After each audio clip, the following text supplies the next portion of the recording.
Kanalıma hoş geldiniz. Şimdi sizlerle iki tane sevdiğim slime'larımı göstereceğim. Bir tanesi şöyle pembe, ikisi de pembe ama büyük bir tane. En sevdiğim bir tane slime'lardan bir tanesi bu. İçini bayağı bir açmaya çalışırım.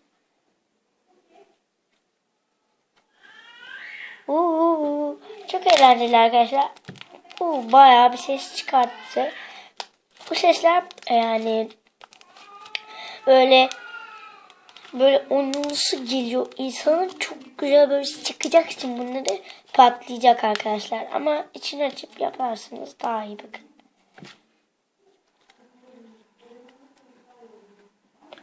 Lilala. Bakın şimdi nasıl patlıyor.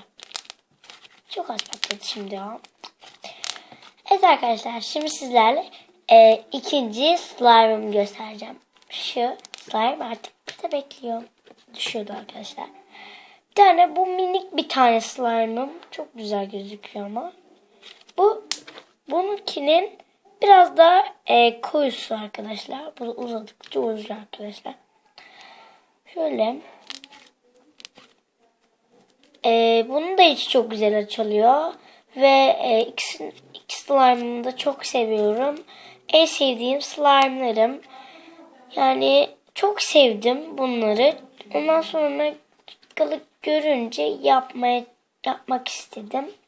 Slime videosu çektim. Hatta birçok tane slime videom var. Ondan sonra bu da böyle açılıyor yani.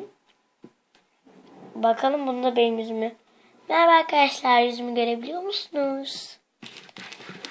Şunu yuvarlayalım bakalım sekiyor mu? Bayağı sekiyormuş.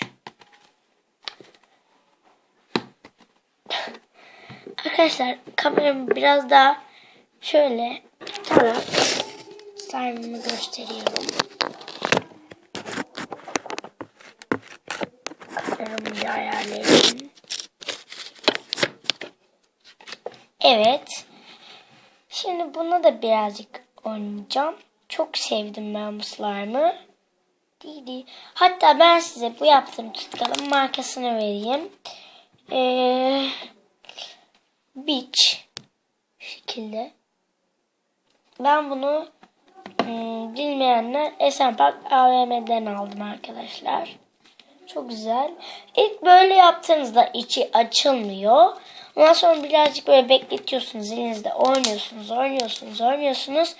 En sonunda şu gösterdiğim gibi bunun gibi böyle içi açılıyor. Ne kadar büyük yaparsanız yapın yine illahi içi açılacak.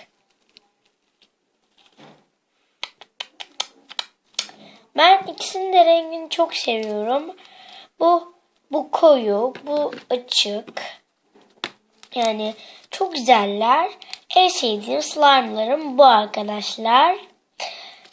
O zaman bir videomuzun sonuna geldik. Bir dahaki videomda görüşürüz arkadaşlar. Sizi çok seviyorum.